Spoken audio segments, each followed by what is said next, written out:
there are good people out there and there's bad people out there, but because there's so many stigmas attached to people with HIV and AIDS and, the drug use component, the prostitution and different behaviors that people engage in, maybe at some point of their lives, maybe not. We don't know. But there's a lot of discrimination and people assume and they judge. And that makes our jobs 10 times more difficult. Exactly. Because we have to deal with all of that as workers.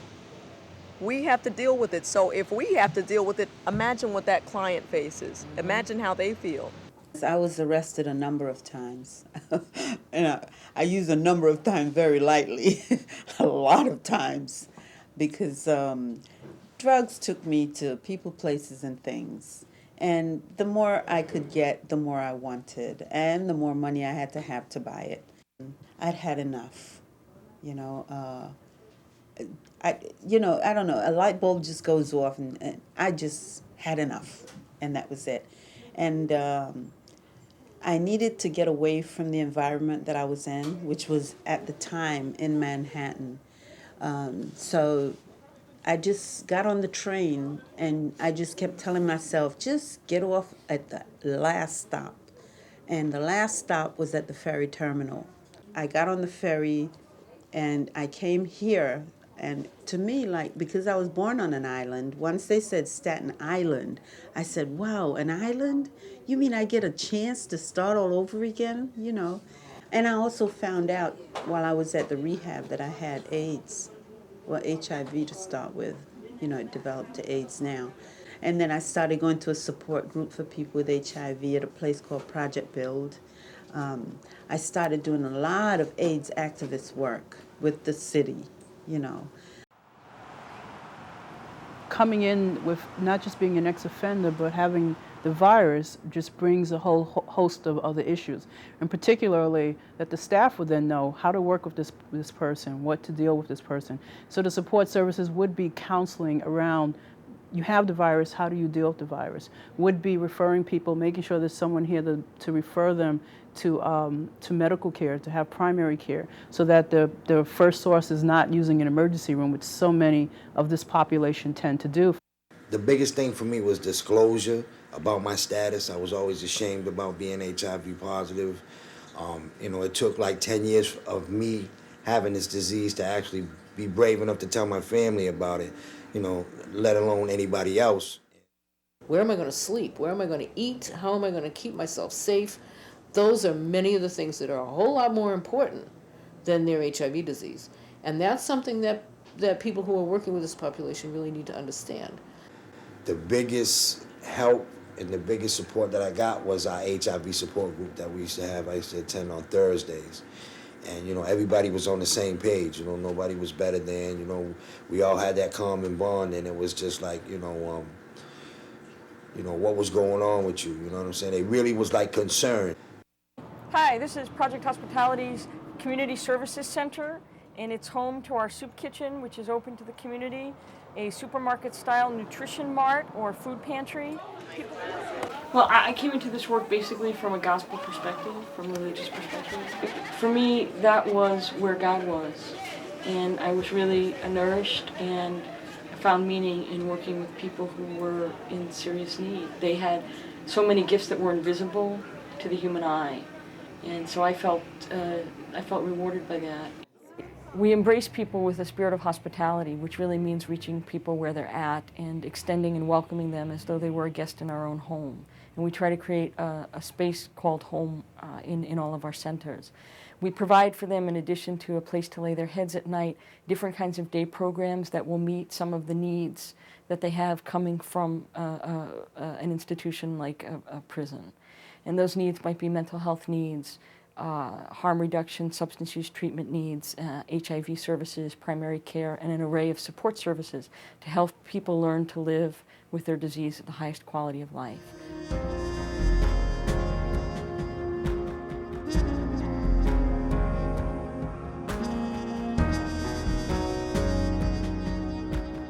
I was scared to cross the street because of the cars, and there's a lot of fast pace. New York is fast paced. So when I came home, it was like I was so used to being, my environment was so structured. And there's certain things, I wake up, go to school, eat. Everything was, on a schedule. But when I go to society, it was things that I needed as far as welfare, whatever. Yeah, I just go to the office with no ID and tell them I just came home and show them some paper. And I had to get some, documents. So what the program helps me do is that instead of me getting in an argument over a seat on a bus or over, on a train or getting frustrated because I go to welfare and, the lady's not, responding to me as I feel she should respond to me or, whatever it may be. And instead of me lashing out, the programs, the counselors, the staff member, they help me, they talk to me and let me know that, this is not the way you go about doing this. You don't go lashing out. You don't go cussing at people. You don't go if you need assistance. To make it out of it, you have to be part of the humane way. You have to do things the humane way. You can't, if things don't go your way, you can't, go off and punch somebody in the face or go off and stab somebody because everything has consequences. And a lot of things that, a lot of situations can be resolved without violence. There are people out there that have been using drugs and developed their habits for 40, 50 years. And it's going to take an equal amount of possibly years to help them realize that life can be very difficult and impossible if you continue that. We help the person identify certain spheres related to people, places, and things that, again, provide utility for the commission of these acts or utility for the drug dependence. And then by identifying those folks, the money, the people, the places, we then help them develop alternatives. They have some skills. They develop a means of negotiating systems. So part of what we try to do is to flip that and make it adaptive as opposed to maladaptive. So the same way in which they were able to manage their psychosis in the throes of casing a bank are the same ways in which we're going to help them manage their relapse prevention plan so that if the psychosis breaks through, they'll be able to, notwithstanding, remember to talk to someone about the fact that, I'm still hearing voices and this is not getting any better.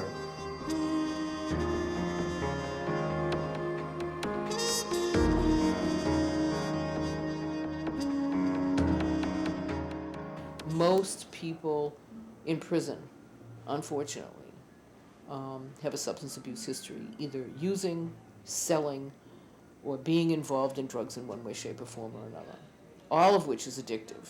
The selling and the money and the lifestyle is as addictive as using. I made bad choices. That's the word you use. Bad choices. All right. Thinking that and I was using because naturally drugs what got me in jail. First of all, when you're in drugs, you got to pay for it. I wasn't working, so I was taking it. I was still out for my own family.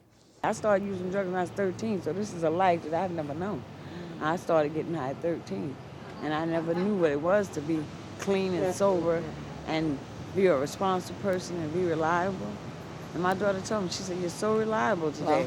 Hello, she said, "I can call you for anything and you're there." And she's there for me. My oldest daughter, she told me, "Say, not only you my mother today, you're my best friend." This is a drug-free environment. Yes. It's a clean and sober house. And we're very low threshold for when people initially come in. Someone could have been using a few days before. We don't ask that people have 30 days clean or 6 months clean before they come here. What we ask is that if people have substance abuse issues, which 95% of our residents do, that they be willing to work with it. They be willing to do something about it, whether it be outpatient drug treatment, therapy, Narcotics Anonymous. And also, we do drug screening. We've been very fortunate. We have had relapses, but overall, our clients are doing pretty good.